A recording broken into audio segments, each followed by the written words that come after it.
Hello students, I am Soma Sahani and welcome to my channel all about economics. इस channel में आपको economics के सारे concepts बहुत इजी एंड सिंप्लीफाइड मैनर में बताए जाएंगे। फिर चाहे आप 11th 12th graduation BBA, BCom, MCom, MBA, MA या फिर कोई भी कॉम्पिटिटिव एग्ज़ाम की तैयारी कर रहे हो। हम ऑलरेडी माइक्रो इकोनॉमिक्स स्टार्ट कर चुके हैं and chapter 1 introduction to micro economics के पार्ट 1 एंड पार्ट 2 कंप्लीट कर चुके हैं। आज हम पढ़ेंगे part 3। So let us see what all topics will be covered in the part 3 of chapter 1. Part 3 में हम पढ़ेंगे opportunity cost and production possibility front आया। सबसे पहले हम अपॉर्चुनिटी कॉस्ट का मीनिंग पढ़ेंगे, फिर पीपीएफ का मीनिंग पढ़ेंगे, उसकी assumptions, slope, schedule, curve, properties and finally change in PPF पढ़ेंगे। So let's start with opportunity cost. So what is opportunity cost? Opportunity cost is the cost of next best alternative foregone. Foregone का मतलब होता है कोई चीज़ sacrifice करना। तो let's say आपको decision लेना है बिटवीन टू ऑप्शंस और टू चॉइसेस कि एक ही चूज़ करना है मुझे। और ये क्यों करना है? क्योंकि resources, time, money, income limited होता है। तो जो आपने चूज़ किया बिकॉज ऑफ लिमिटेड रिसोर्सेज वो तो आपका बेस्ट ऑप्शन था, लेकिन जो आपने सैक्रिफाइस करा वो आपका नेक्स्ट बेस्ट ऑल्टरनेटिव था। ठीक है, एग्जाम्पल में देखें तो लेट्स से यू हैव 40,000। अब आपको इसमें से या तो लैपटॉप या एलईडी टीवी परचेज करना है। आप दोनों नहीं परचेज कर सकते क्योंकि मनी लिमिटेड है। अगर आपने लैपटॉप परचेज करने का सोचा तो उस लैपटॉप को चूज़ करने की अपॉर्चुनिटी कॉस्ट क्या हुई? जो आपने सैक्रिफाइस कर दिया, that is LED TV. Okay, तो जो अपॉर्चुनिटी आप लूज़ कर रहे हो वही आपकी अपॉर्चुनिटी कॉस्ट हुई। ठीक है, लेट्स से एक रियल लाइफ एग्जांपल देखते हैं। आपकी मम्मी ने आपको दो ऑप्शंस दिए, या तो आप कल फुटबॉल मैच अटेंड करो अपने स्कूल में या आप हमारे साथ घूमने चलो। अब आप इसमें से कोई एक ऑप्शन ही चूज़ कर सकते हो। अगर आपने स्कूल चूज़ करा तो आप गेट टुगेदर मिस कर दोगे। That will be your opportunity cost of choosing the school, of going to school. अगर आपने गेट टुगेदर चूज़ करी तो उसको चूज़ करने की अपॉर्चुनिटी कॉस्ट क्या हुई? फुटबॉल मैच जो आप मिस कर दोगे। तो दोनों सिचुएशंस में कुछ ना कुछ आपको मिस करना है, तो जो आपने सैक्रिफाइस किया वही आपकी अपॉर्चुनिटी कॉस्ट हुई। आई होप अब आपको अपॉर्चुनिटी कॉस्ट क्लियर हो। ओके, तो अब हम पढ़ते हैं हमारा next topic, that is production possibility frontier. So production possibility frontier refers to graphical representation of possible combination of two goods that can be produced with given resources and technology. इसका मतलब production possibility frontier एक तरीके का graph है जिसमें हम दो goods के पॉसिबल डिफरेंट कॉम्बिनेशंस शो करते हैं जो प्रोड्यूस किए जा सकते हैं with the help of given resources and technology. इससे हमें दो पॉइंट क्लियर होते हैं। पहला, दो ही गुड्स प्रोड्यूस करने हैं। दूसरा, रिसोर्सेज और टेक्नोलॉजी गिवन है। ओके, इसको ग्राफिकली शो करा, ये होता है पीपीएफ। इसके और नाम भी होते हैं जैसे कि PPC, production possibility curve, production possibility boundary, transformation curve, transformation boundary and transformation frontier. Okay, अब अगर हम इसकी अजम्पशंस देखें तो इस ग्राफ को इजी करने के लिए हम कुछ अज्यूम करके चलेंगे। दैट इज, पहली है कि the amount of resources fixed है, रिसोर्सेज की क्वांटिटी फिक्स्ड रहेगी। दूसरा, दो ही गुड्स प्रोड्यूस होंगे। तीसरा, रिसोर्सेज फुली और एफिशिएंटली यूज्ड हो रहे हैं, पूरे तरीके से उनका इस्तेमाल हो रहा है। फोर्थ, जो रिसोर्सेज हम यूज़ कर रहे हैं वो सारे प्रोडक्ट्स के लिए इक्वली एफिशिएंट नहीं है। इसका मतलब जब आप एक गुड से दूसरे गुड में रिसोर्सेज को ट्रांसफ़र करोगे तो प्रोडक्टिविटी तो डिक्रीज होगी ही। ओके, एंड लास्टली टेक्नोलॉजी का जो लेवल है वो हमेशा कांस्टेंट रहेगा, ये अज्यूम करके चलना है। रिवाइज करो, पहला रिसोर्सेज फिक्स्ड है, दूसरा दो ही गुड्स प्रोड्यूस होंगे, तीसरा रिसोर्सेज फुली और एफिशिएंटली यूज़ हो रहे हैं, फोर्थ रिसोर्सेज इक्वली एफिशिएंट नहीं है प्रोडक्शन में सारे प्रोडक्ट्स के, एंड लास्टली टेक्नोलॉजी का लेवल कांस्टेंट रहेगा। Okay, next concept, marginal rate of transformation. Now the next topic is marginal rate of transformation. Marginal rate of transformation क्या होता है? ये और कुछ नहीं बट हमारे पीपीसी का स्लोप है। क्या है ये? पीपीसी का स्लोप डिसाइड करेगा कि क्या हमारा पीपीसी कॉनकेव शेप्ड है या कॉन्वेक्स शेप्ड है या एक स्ट्रेट लाइन है। ये डिसाइड करेगा हमारा मार्जिनल रेट ऑफ ट्रांसफॉर्मेशन। अब मार्जिनल रेट ऑफ ट्रांसफॉर्मेशन क्या होता है? ये एक तरीके का रेशियो है जिसमें हम न्यूमरेटर में सैक्रिफाइस्ड यूनिट्स को डिनोट करते हैं और डिनोमिनेटर में जो आपने गेन किया है वो। तो मैंने क्या बोला? It is the ratio of number of units of a commodity sacrifice to gain an additional units of another commodity. अगर आपको कुछ गेन करना है तो कुछ सैक्रिफाइस करना पड़ेगा, उसको रेशियो के फॉर्म में दिखाओगे तो उसे हम मार्जिनल रेट ऑफ ट्रांसफॉर्मेशन बोलेंगे। और ये जो है वो स्लोप है हमारा प्रोडक्शन पॉसिबिलिटी फ्रंटायर का। अगर आपका ये ratio MRT point two point increase कर रहा है तो आपकी शेप होगी कॉनकेव। क्या होगी? कॉनकेव। अगर आपका MRT डिक्रीज कर रहा है तो कॉन्वेक्स होगी शेप।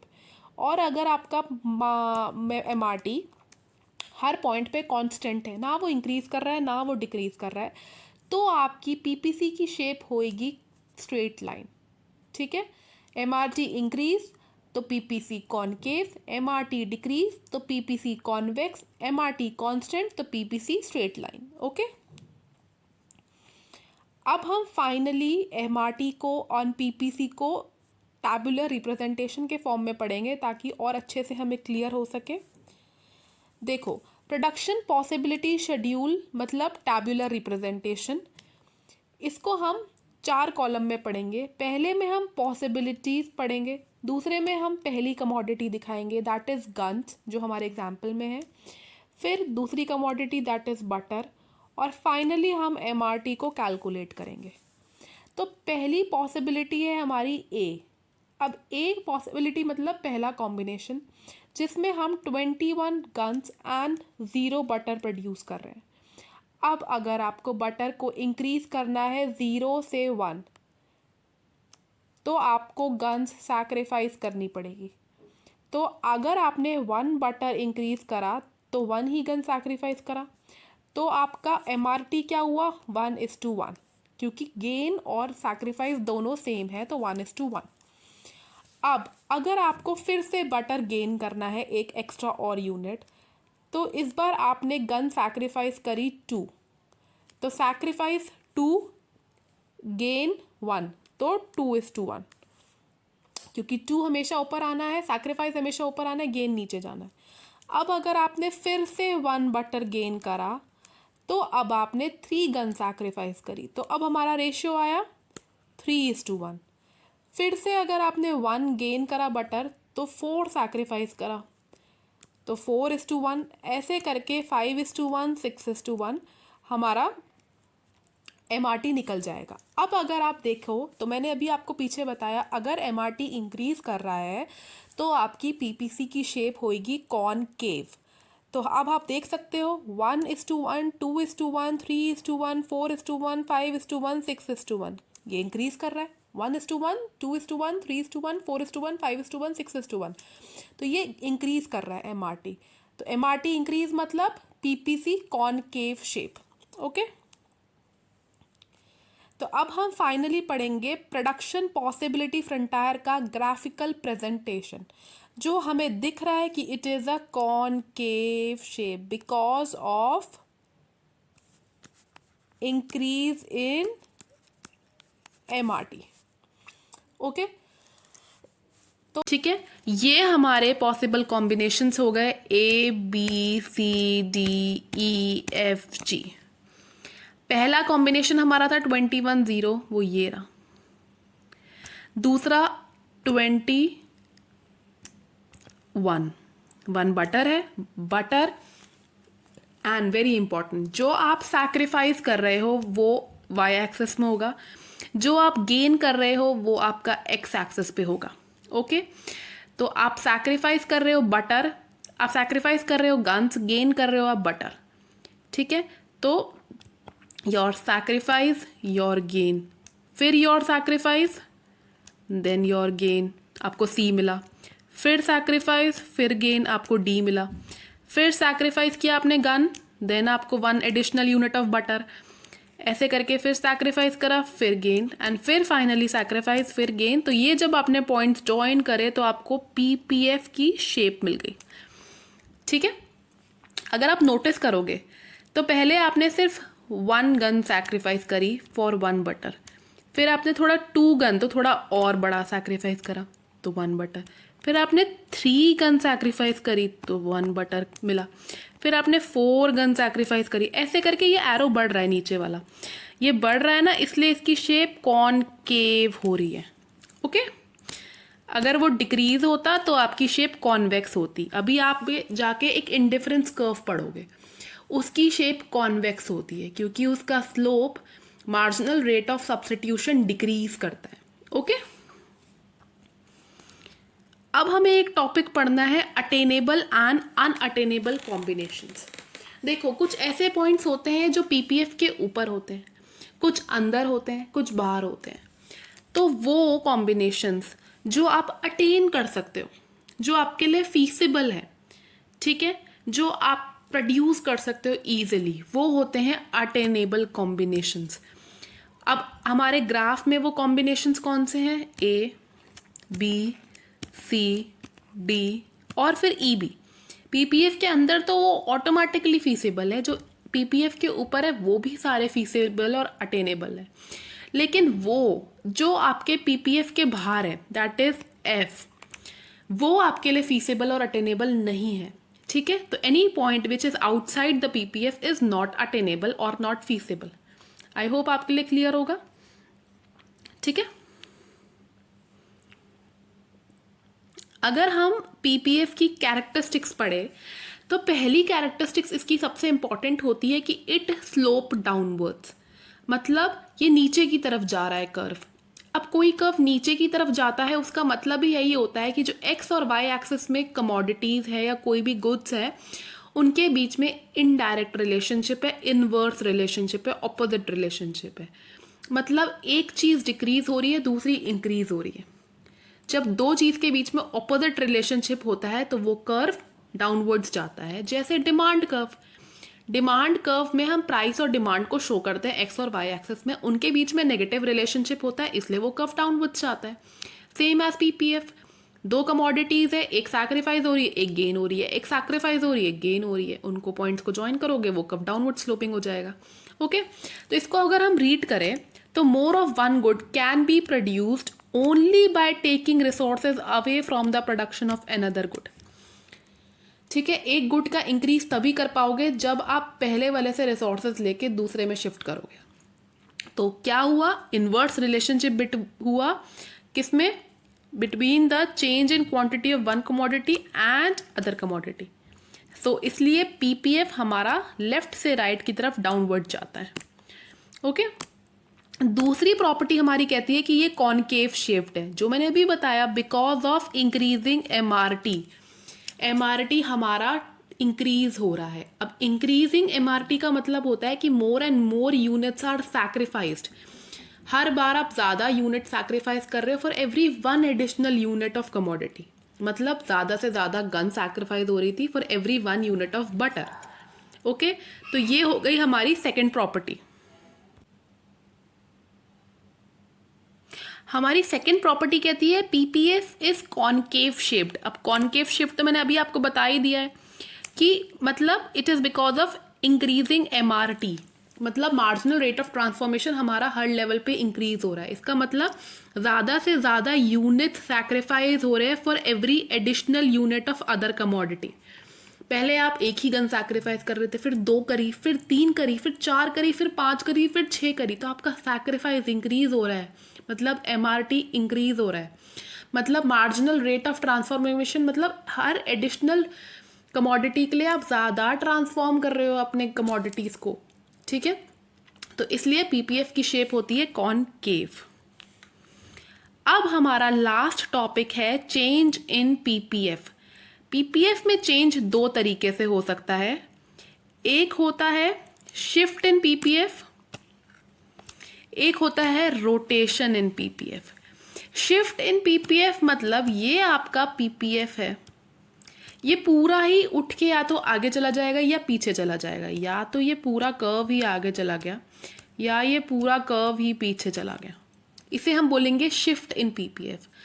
रोटेशन में क्या होता है कि पूरा कर्व शिफ्ट नहीं होता, या तो सिर्फ वो एक्स एक्सिस से आगे गया है, ठीक है, या तो वो सिर्फ वाई एक्सिस से आगे गया है, जैसे कि ऐसे एक पॉइंट पे वो वहीं है।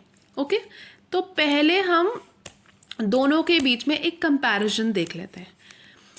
पीपीएफ विल शिफ्ट, पीपीएफ कब शिफ्ट होएगा? when there is change in production capacity with respect to both the goods।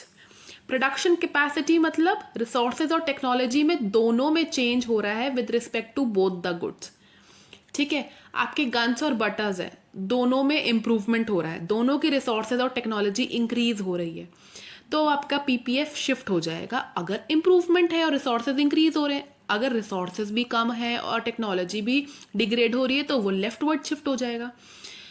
Rotation में मैंने आपको बोला या तो सिर्फ एक्स एक्सिस पे होएगा या तो सिर्फ वाई एक्सिस पे होएगा। इसका मतलब किसी एक कमोडिटी की प्रोडक्शन कैपेसिटी इफेक्ट हो रही है, एक की वहीं है। तो अगर सिर्फ गन्स के रिसोर्सेज इंक्रीज हो रहे हैं या गन्स की टेक्नोलॉजी एडवांस हो रही है, तो गन्स हमारी क्या थी? सैक्रिफाइस। वो कहाँ पर थी? वाई एक्सिस पे, तो वाई एक्सिस पे ही रोटेट होएगा। एक्स एक्सिस पे पीपीएफ वहीं का वहीं रहेगा। और सेम एज बटर, अगर सिर्फ बटर में हमारे रिसोर्सेज इंक्रीज हो रहे हैं, टेक्नोलॉजी एडवांस हो रही है, तो बटर है हमारा एक्स एक्सिस में, तो हमारा पीपीएफ रोटेट होगा सिर्फ एक्स एक्सिस में। ओके, तो अगर हम शिफ्ट इन पीपीएफ में पढ़े तो पहले हम राइट वर्ड शिफ्ट पढ़ते हैं। राइट वर्ड मतलब आगे की तरफ जा रहा है, जो हमें ये ऑरेंज लाइन दिख रही है, ठीक है, ये ऑरेंज लाइन दिख रही है, ये राइट वर्ड मतलब आगे की तरफ। मतलब टेक्नोलॉजी में जब एडवांसमेंट हो रहा हो, रिसोर्सेज ग्रो हो रहे हो in respect of both the goods, तो आपका पीपीएफ राइट वर्ड शिफ्ट होता है। तो अगर हमारा ओरिजिनल पीपीएफ आपको दिख रहा होगा पीपी है, दैट इज ग्रीन वन। अब पीपी मतलब दोनों कमोडिटीज का मिलाकर हमने ये कॉम्बिनेशन बनाया और ये पीपीएफ ड्रॉ कर दिया। अब अगर दोनों कमोडिटीज के रिसोर्सेज और टेक्नोलॉजी में ग्रोथ एडवांसमेंट हो रही है, तो पीपीएफ आगे शिफ्ट हो जाएगा और हमारा नया पीपीएफ आएगा, दैट इज पीपी1। Okay, same as leftward shift, कुछ नहीं होएगा, लेफ्टवर्ड अंदर की तरफ वो शिफ्ट हो जाएगा, ये रहा, ठीक है, अंदर की तरफ शिफ्ट हो गया है, मतलब डिक्रीज हो गया है हमारा अंदर की तरफ। मतलब दोनों की कमोडिटीज हमारे कॉम्बिनेशंस में चेंज आया है, डिक्रीज इन रिसोर्सेज और टेक्नोलॉजी डिग्रेडेशन की वजह से। हो सकता है रिसोर्सेज में डिस्ट्रक्शन हो गया अर्थक्वेक की वजह से, तो प्रोडक्शन की कैपेसिटी कम हो गई हो, ठीक है, तो हो सकता है दोनों कमोडिटीज को लेकर, तो ऑटोमेटिकली पीपीएफ आपका लेफ्ट वर्ड शिफ्ट हो जाएगा। अब अगर हम रोटेशन पढ़े, तो रोटेशन में क्या होता है? हाँ, अगर हम बोले टेक्नोलॉजिकल इम्प्रूवमेंट और increase in resources for production of commodity x, अगर एक्स एक्सिस में जो हमारी कमोडिटी है दैट इज बटर, उसी में सिर्फ टेक्नोलॉजिकल इम्प्रूवमेंट या रिसोर्सेज में इंक्रीमेंट हो रहा है, तो हमारा पीपीएफ रोटेट होएगा, शिफ्ट नहीं होएगा, रोटेट होएगा from A B to A C. A B हमारा ग्रीन वन है, ठीक है, और ये रोटेट होके ऑरेंज वाले पे आ जाएगा। कहाँ पे? यहाँ पर, ठीक है, एक्स एक्सिस में आगे इंक्रीज हो जाएगा, क्योंकि हमारे एक्स एक्सिस के जो कमोडिटीज बटर है उसके रिसोर्सेज और टेक्नोलॉजी में इंप्रूवमेंट हुआ है। अगर एक्स एक्सिस में जो कमोडिटीज बटर है उनकी टेक्नोलॉजिकल डिग्रेडेशन हुआ है या फिर उनके रिसोर्सेज डिक्रीज हुए, तो वही ग्रीन पीपीएफ लेफ्टवर्ड शिफ्ट हो जाएगा और ए बी से वो ए डी में चला जाएगा।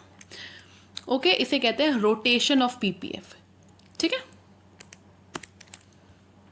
अगर हम बोले rotation for commodity on Y axis, कुछ नहीं करना, एक्स एक्सिस को वहीं का वहीं रहने दो, उस पीपीएफ को वहीं का वहीं रहने दो। अब हमें वाई एक्सिस में चेंजेस लड़ने हैं पीपीएफ के।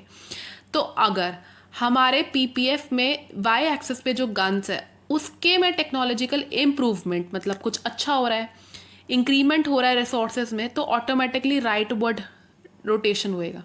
राइट वर्ड मतलब ऊपर की तरफ होएगा, ठीक है। तो ए बी से सी बी पहुंच जाएगा। ये रहा हमारा न्यू पीपीएफ, रोटेट होके आगे की तरफ आ गया ग्रीन से।